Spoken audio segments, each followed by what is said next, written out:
Je fais une petite vidéo de marquage de mes mots. Bon, c'est pas très important parce que c'est pas relié spécifiquement à l'islam, mais sinon j'oublierai. Vous avez une catégorie de gens, et a priori, moi, bon, c'est normal, hein, c'est une question de format aussi. Je les ai plus j'ai l'impression de ne pas en avoir rencontré beaucoup dans la vie courante. Par contre, j'ai l'impression qu'il y en a peut-être, enfin, c'est pas tant le nombre, mais il y en a sur Internet où ça se distingue bien.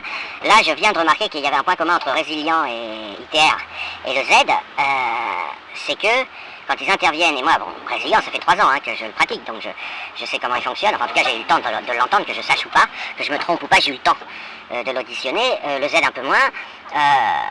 On est sur des gens qui travaillent leur phrasé, leur façon de s'exprimer dans les spaces. Et ce qui est très marquant chez Résilient, et qui, bon, le Z ressemble un peu, c'est il refuse tout échange, je dirais, spontané, sincère. Genre, j'aime les cerises et je t'emmerde, j'aime les fraises et je t'emmerde, des trucs comme ça, vous voyez, ou j'aime pas les betteraves, va te faire foutre.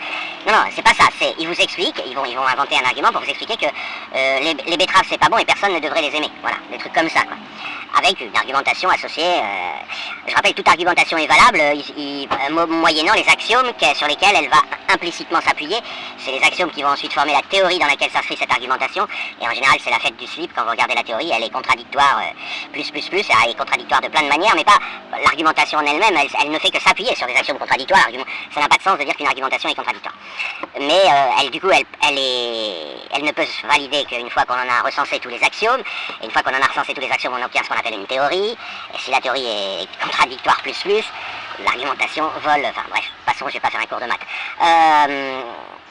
Alors, c'est pas là-dessus que je voulais insister, parce que ce sur quoi je voulais insister, c'est assez net chez Résilient, le Z je l'entends moins souvent, c'est fond. C'est qu'à la fin, ils se piègent eux-mêmes, ils font un argument, ils développent un argumentaire qui ressemble à, c'est-à-dire des argumentaires qui n'ont aucune valeur, des argumentaires qu'on peut entendre dans la bouche des avocats, dans les tribunaux. Donc normalement, vous avez des parties qui s'opposent, les avocats font ce qu'ils peuvent, utilisent toutes les techniques possibles et imaginables pour essayer de faire tomber le juge dans leur camp. Ça n'a aucune valeur, le juge le sait, le juge essaye malgré tout, puisqu'il n'a rien d'autre à se mettre sous la dent, de prendre une décision. On connaît la chanson, ça a été inventé pour ça s'appelle les débats contradictoires, enfin bref. Par contre, vous verrez rarement quelqu'un ressortir d'un tribunal en ayant changé d'avis. La personne, quel que soit son camp, elle va ressortir du tribunal en disant j'ai le sentiment qu'on a perdu ou j'ai le sentiment qu'on a gagné. Mais jamais elle va avoir accordé le moindre crédit au fait que la partie qui a gagné, c'est parce qu'elle a raison, par exemple. Il n'y a pas de notion d'avoir raison ou tort. On sait très bien que c'est un match de boxe et puis voilà, il y en a un qui est KO. Et alors, ce qui est très marrant chez Résilient, c'est qu'il n'arrive pas à se débarrasser de l'idée que quand même, ça pourrait avoir une certaine valeur. Et du coup, vous le voyez, il faut l'observer sur un long terme. Il s'auto-persuade de c'est pour ça qu'aujourd'hui, les gens le pointe comme ayant complètement sombré dans un délire. En réalité, c'est pas un délire, ça porte un nom. Hein. Il a développé un paradigme marxiste très profond, dont il ne se rend pas tout le temps compte lui-même, associé à un islam. Il est en balancement en quelque sorte, vous voyez. Bon. Mais, bon, ça porte un nom, c'est pas moi je dis un délire, parce que c'est le terme utilisé concernant le fait qu'il a sombré petit à petit. Mais ce qui est notable, c'est qu'il est sincère.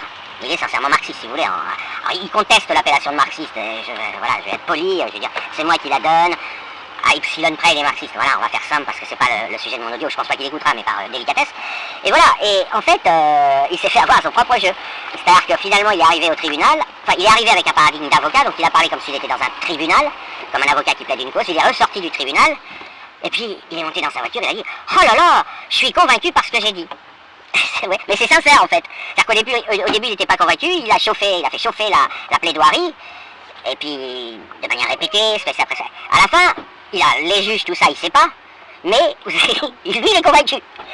Lui, en tant que juge, normalement, on devrait qualifier ça de juge et parti, mais lui, en tant que juge, il n'a plus le sentiment de produire de la rhétorique. Et donc, il s'est détruit le cerveau. Et on observe quelque chose d'assez similaire chez le Z, qui au départ se considérait comme astucieux, et aujourd'hui, semble, j'en sais rien, il est quand même moins activiste que Résilient, semble des fois s'être convaincu lui-même. Par le même biais, c'est-à-dire au départ il venait gagner des matchs, à la fin il a gagné, il a fait basculer le juge le Z dans le camp de l'avocat le Z.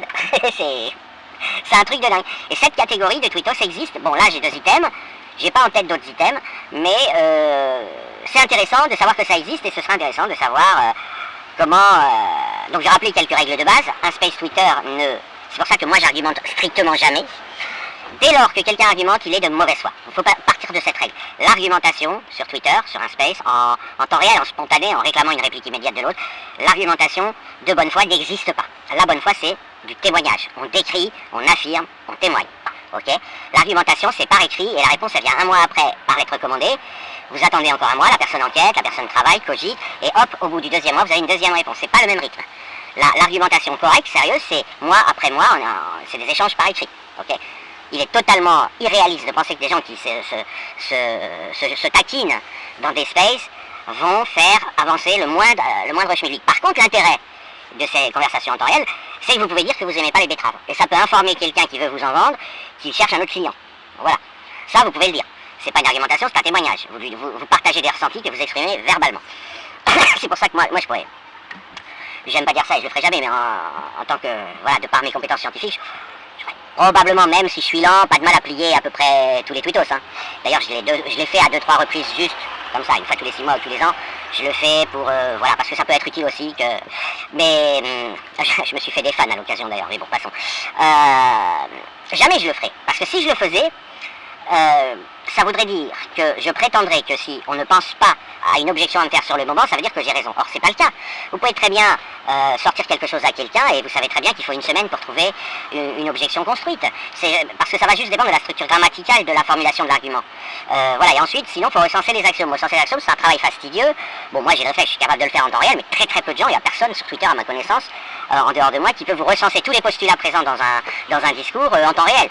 C'est un entraînement en fait, tout simplement, c'est une habitude, c'est comme les gens qui ont l'habitude de faire des crêpes. Vous voyez, si vous n'avez pas fait 1000 crêpes, comme un crêpier, voilà, vous allez quand même être plus lent.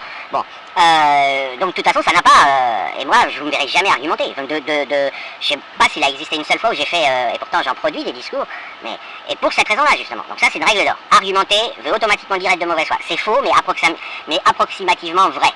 Demander une source égale avouer qu'on est malhonnête. Rien ne doit être sourcé dans un discours sur Internet. Dès lors que vous avez quelqu'un qui dit « amène une source », vous pouvez, il devrait être disqualifié. S'il y avait des arbitres, il devrait dire « disqualifié ». On ne fait pas semblant de gérer des sources, on est sur des space Twitter, on n'est pas dans des conférences universitaires. Les sources, et en particulier les sources que l'on peut mettre en lien, n'ont strictement aucune valeur, à part des enregistrements de tweetos. Hein. Voilà, et encore, il faut supposer qu'il n'y a pas eu de trafic, etc.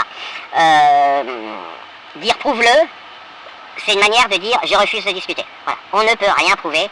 Il n'y a pas de théorèmes de maths qui sont mobilisables facilement, autre que des considérations statistiques que l'on signale. Ce ne sont pas des théorèmes, on va signaler quelque chose de statistique et les gens peuvent en faire ce qu'ils veulent. Okay. Mais dès que quelqu'un dit prouve-le, ce que fait tout le temps les clients, c'est une manière de dire je te coupe le micro. Okay. C'est-à-dire que je t'envoie une injonction prouve-le. Automatiquement, tout ce que tu vas dire, ça va être de la pâtée pour chien, de la bouillie pour les chasses. Là, on sait très bien que ce ne sera pas une preuve. Donc, tu auras automatiquement perdu, je le sais d'avance. Donc, comme je t'ai dit, prouve-le. Si l'autre se fait avoir à dire oui, ok, je vais te le prouver, blablabla, et ben c'est qu'il a tort d'accepter cette règle, on ne prouve rien. Moi, jamais entendu personne prouver quoi que ce soit dans un space Twitter, et j'en ai écouté des milliers. Jamais entendu une preuve. En général, c'est en plus la qualité d'un space est inversement proportionnelle à la prétention de prouver des intervenants.